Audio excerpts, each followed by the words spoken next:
powerful bite, an incredible size, aggression, and an instinct to kill. These are the ingredients for a true apex predator, and these two animals have them all. Welcome to the 21st episode of Animal Battle, which is definitely going to be a special one, because our two competitors are so different and yet very similar in many ways. Ladies and gentlemen, I am honored to present to you our two competitors. The Great White Shark versus the Saltwater Crocodile. And at the end of the video, you are going to be the one who will choose the winner of this battle, voting in a poll, and you will also find out who is the winner of a previous animal battle between the Peregrine Falcon and the Goshawk. Let's do it. I am Mario, and this is YouTube's favorite show, Animal Battle.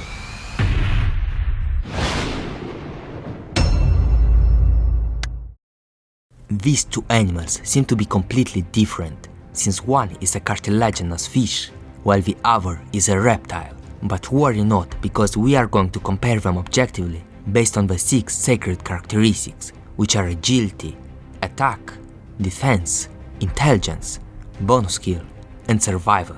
Now I know that everybody wants to go directly to the attack stats, and even I can't wait to talk about them, but before that, we need to look at their agility and bonus skills, which play a major role in hunting.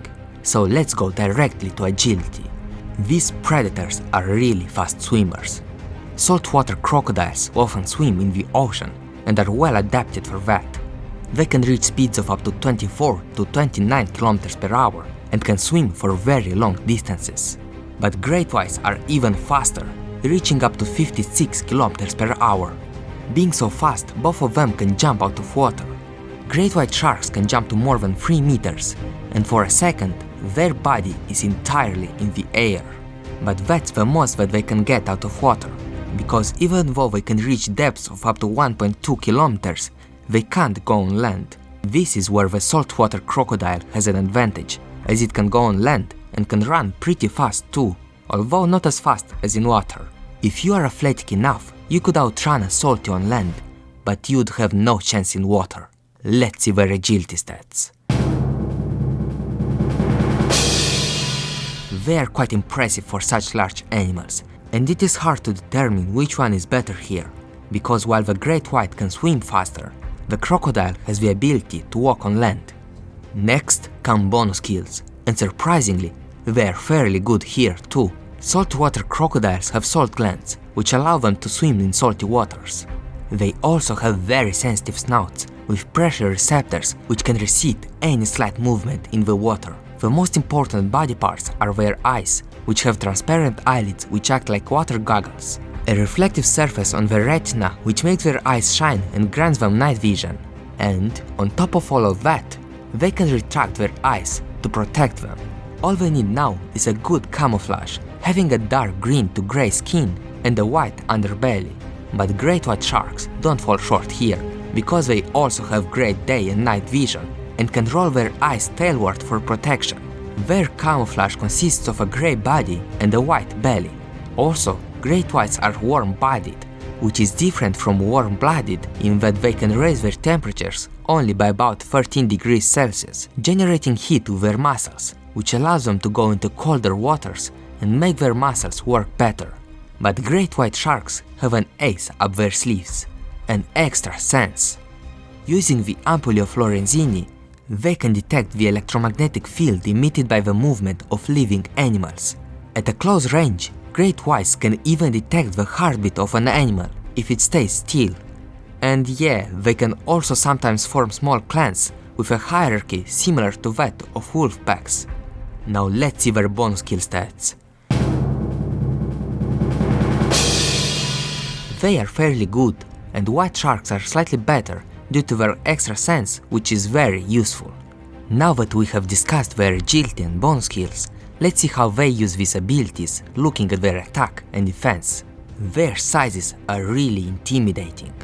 Great white sharks are the 4th largest shark species after whale sharks, basking sharks, and manta rays. But since those species only feed on very small organisms, great whites are actually the largest predatory fish.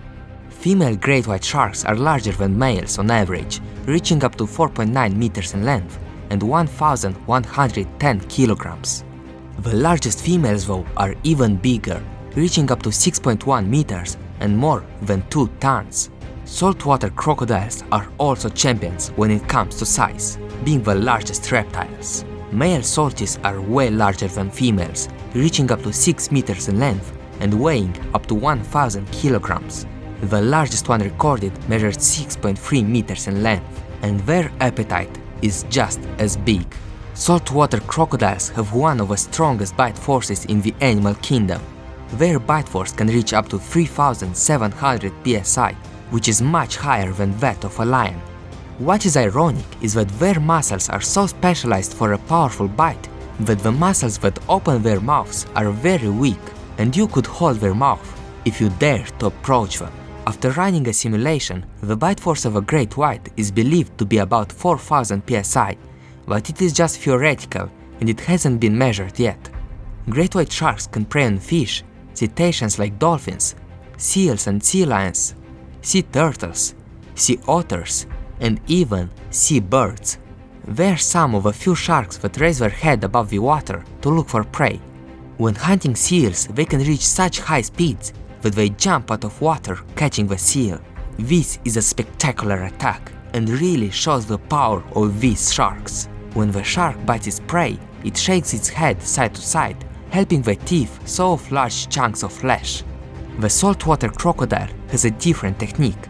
It ambushes most of its prey, swimming close to it, and then pounces upward, striking suddenly.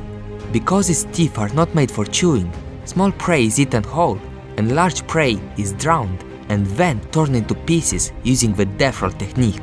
They are very aggressive and territorial, and don't live in groups like other crocodiles, and, unlike alligators or other crocodiles, they are known to occasionally hunt on land.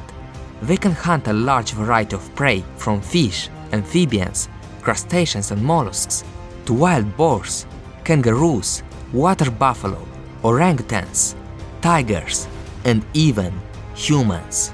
Alongside Nile crocodiles, salties account for most fatal and non-fatal attacks on humans per year.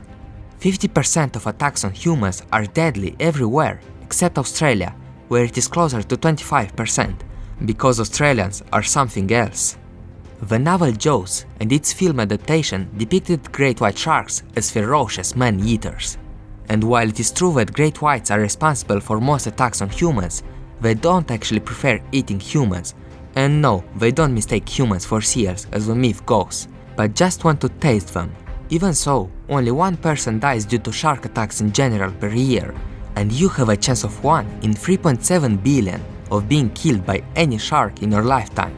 This is so small that you have a higher chance of being killed by a falling coconut. So you'd better start worrying about coconuts, not sharks. These predators don't have many predators of their own. Saltwater crocodiles being killed by other large felids, and great whites being preyed upon by orcas. This is because orcas are very intelligent and know what the weakness of great white sharks is. Orcas need to turn the great white upside down and keep it still for some time until it suffocates. This is because sharks need to move non-stop to breathe, and this weakness can be exploited by more intelligent animals.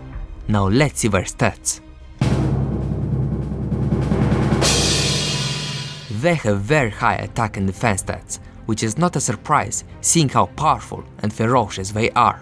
There is not a lot to be said about their intelligence, because even though they are predators, they can't be compared to mammal predators when it comes to intelligence. Still, saltwater crocodiles are capable of learning difficult tasks with very little conditioning, learning to track the migratory route of their prey as the seasons change. That being said, let's see their stats.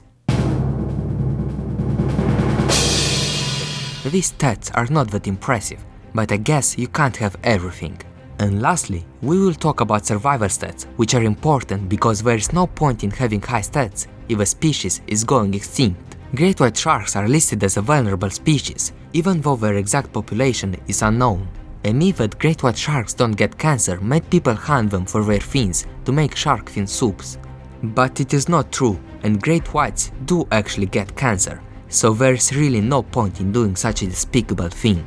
Here I go busting myths again. You are welcome. Saltwater crocodiles are fortunately listed as a least concerned species. The female usually lays 40 to 60 eggs and will guard them, carry the hatchlings to water, and care for the young for several months. Still, only 1% of them will usually survive to adulthood, but the ones who survive have a life expectancy from 70 to 100 years.